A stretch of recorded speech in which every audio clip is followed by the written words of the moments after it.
Hi, it's Renee with Reset with Renee. I'm so glad you're here today for this episode of the podcast. Today, we're going to talk about a tool for recovery, for healing, and personal growth. So, again, this is for folks who are on a journey for CBTSD or narcissistic abuse recovery, all the things that happen with relational hurt or harm. And it's for your average Jane or Joe who would like to learn a new tool. And so we're going to talk about journaling today. And I'm going to give you a couple of frameworks or suggestions to see if it would help journaling if you're already doing it, or if you've tried it in the past and it's not really worked for you. So I think journaling can be helpful when you have been activated, triggered, overwhelmed. Either you've got a lot going on in your mind with active thinking, your body is feeling some sort of something happening, your feelings are intense, are all over the place. Like there is something that has taken you off center and you're feeling a wobble or more. So if you don't have access to someone like me or a therapist, coach, guide, mentor, friend, someone who's helpful, then oftentimes we need to have some other tools in our tool bag to turn to help us process through those waves of emotion and the corresponding impulses and beliefs, things that travel with that. So journaling, I don't care how you do it.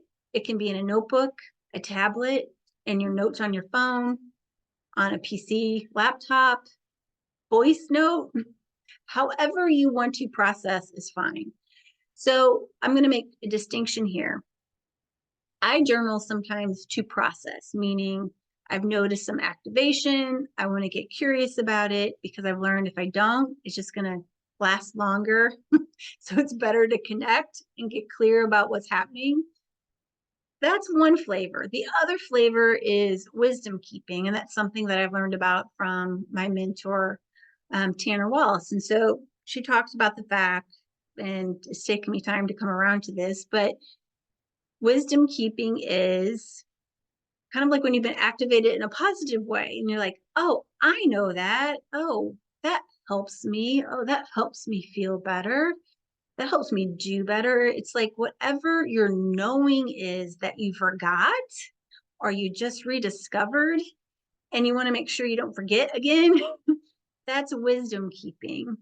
And so what's cool about wisdom keeping is that you can turn towards it then when you're triggered and activated in a more negative way to help sort of scaffold you through.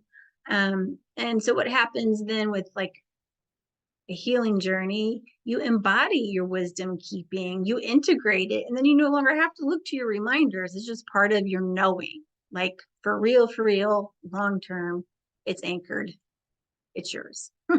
So that's pure gold. Um, so yeah, I wanted to differentiate the two. Um, so when it comes to the processing side, one prompt that I have been loving here lately has been three parts.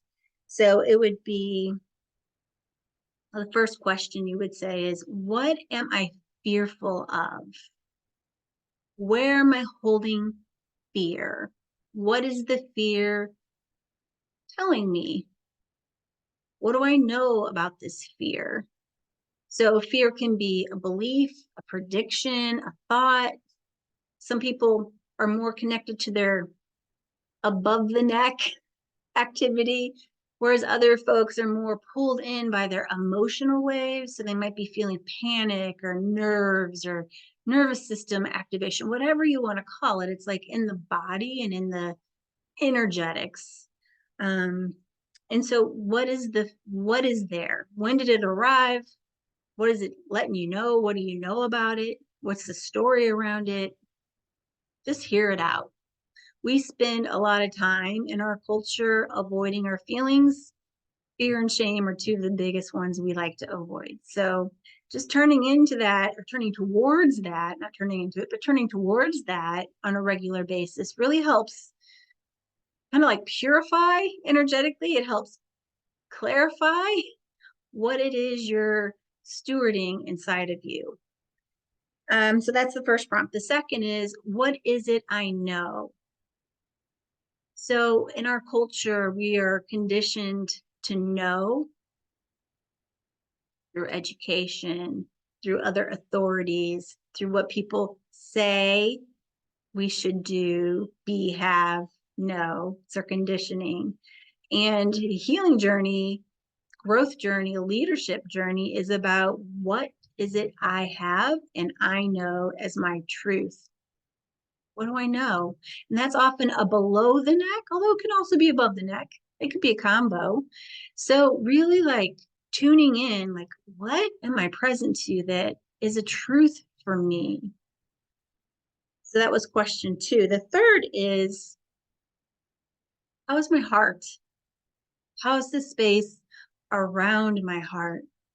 How connected am I to my heart? What, if anything, is blocking my heart, the frequency of it? How can I connect back to that frequency? What would help me? And if you want to amplify or elevate your heart knowing, your heart connectedness, your wholeheartedness, then think of those times where you do feel that and really bring it up in your mind's eye and let it just activate your body, your energy, your emotions, and like embody that all over again and lead with that. You get to radiate that out. So I love that question about the heart. I think that's pretty powerful. So those are 3. So if you're stuck, you're like, I know I need to connect inside. I'm committed to a practice of checking in. I just had my coffee. My brain's not awake. Maybe I don't know where to start. Those are 3 places you can go. So I want to share with you a second group. And this comes from a combination of things. Okay. It's internal family systems, or IFS. You may have heard me talk about that before. Level 2 trained. IFS plus what's called polyvagal theory, which is connected to your autonomic nervous system regulation. When we're under stress, we go to fight, flight, freeze, and fawn. And those bodily responses tend to drive our thoughts and the story that we have. So taking all of that and kind of combining it together, this is stuff I've learned from other people and places. There's an energetic signature to know when you are connected to yourself, your inner knowing, your inner authority, and when you are blended, hijacked, taken over by hurt or protective parts of you. So I'm going to give you some prompts if you want to, have a new way of connecting inside. This is helpful. So when you're connected to who you are, it just flows to have a mantra or an affirmation that begins with I am. Like, I am open-hearted and open to new experiences. That would be a truth for me in this moment. I am. Okay. And then here's where it gets crunchy or zingies, the hurts. So before I learned about this combo of the nervous system, the polyvagal, I knew the IFS, but much of my journaling was about hurt. I hurt. It hurts. And I remember looking at what I wrote and being like, what the hell is this? It hurts. I hurt. Like, I know it hurts. But what is it and what do I do with it? And so knowing then through the lens of IFS that is a what's called an exile or a younger wounded part often that was overwhelmed, under-resourced, and took on beliefs, burdens, energies, emotions, things it wasn't supposed to take on, and that is kind of frozen in time out of necessity because there wasn't anybody there to help you drop all of that and integrate the experience. And so it's just been locked away, tucked down. And for the folks that I work with who have CPTSD, it's often buried really deep. Like I call it the archaeological dig. So it takes a lot to activate it, but then when it's activated, it's like overtakes you in a way that feels awful and you try to avoid it. And so for CPTSD recovery, turning towards the hurt, holding a container for yourself, sometimes that takes some pre-work to get to that, but being able to face it, hold it, and then start to connect with the parts of you that carry hurt, huge, huge, huge, huge. And typically, what covers up layer by layer by layer your access to the hurt energetic signature would be protective parts of you whose job has been to keep you safe and to keep you from feeling the hurt, whatever the hurt was. The hurt could have been abandonment, rejection, betrayal, shock. Oh, the list goes on and on. Okay, so protective parts then have their own impulses, their own energies, and it travels with our nervous system responses. Those 4 Fs, fight, flight, freeze, or fawn. So oftentimes I'll have clients come to work with me from I must energy. Those are like helpful, protective, proactive, controlling, striving, fixing, get it right kind of parts of us. And so those are often contributing to people coming to work with me. They're like, there's something that hurts, something that's going to keep that hurting, and something's not working out right for me. So let's fix it. And that's a protective part, well-intentioned, but sometimes misguided. And then when people are in that I must energy, I have to, I should, I gotta, like pressured, they have an agenda and they keep going and they keep going, they burn out. And so then they fall into a different energy, which is collapse. I can't would be the words. I can't do anymore. I can't feel anymore. Don't ask me to. I can't. And then another would be I won't do that.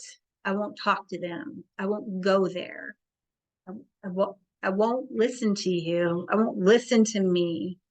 So this is like, where do you want to shut down and tune out and tap out? I won't. And then the last protective part, energetic signature, would be I will destroy. And this is the fight energy of the 4 Fs. I'm tired of being controlled.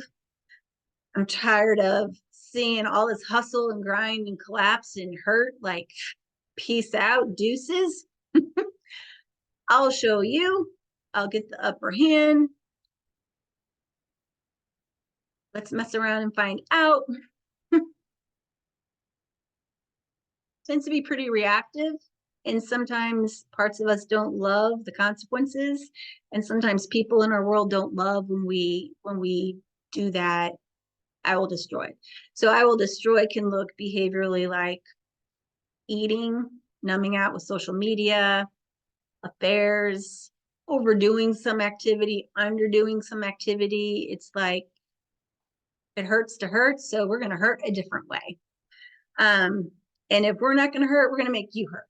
So that's the I will destroy energy.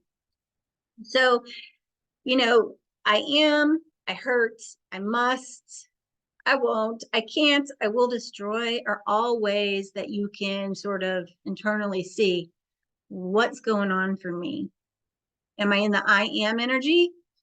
The 8 C words of self energy for IFS? Or the 5 P words? You can Google those. Or am I in these hurt parts or protective part energetic signatures? And what do I want to do with that? So we've discussed wisdom keeping, getting your truth and knowing your knowledge, head, heart, body, spirit, for remembering until you don't need to remember anymore. And then we've got the processing, what to do when you're off center, wobbly, triggered AF, whatever you want to call it. And so the journaling can help you really process through and get more familiar with your inner world. And, as you wisdom keep and you get more connected to self energy, answers and solutions present themselves. Like we all have an innate healing mechanism inside of us. Our self energy is intact, it's just sometimes covered. And so, as we kind of brush these layers of protection and hurt, we kind of hook up and sync back up with our inner knowing truth, data, solutions, clarity, and that feels amazing. So I hope that this was helpful. Would love to hear your insights, questions, experiences around journaling, and would love to see how this is maybe helping you. So if you are interested, as always, I invite you to reach out to Reset for one-on-one coaching with me. And I want to thank you for joining me today for this session, for your time, your energy, your attention. It's a pleasure to have you here. I'm glad you're part of my world. And I hope if you are aligned with this, that you'll like, share, and follow the podcast to help me reach more people. So thanks again for joining me. This is Renee. I'm sending you so much love and hope to hear from you soon.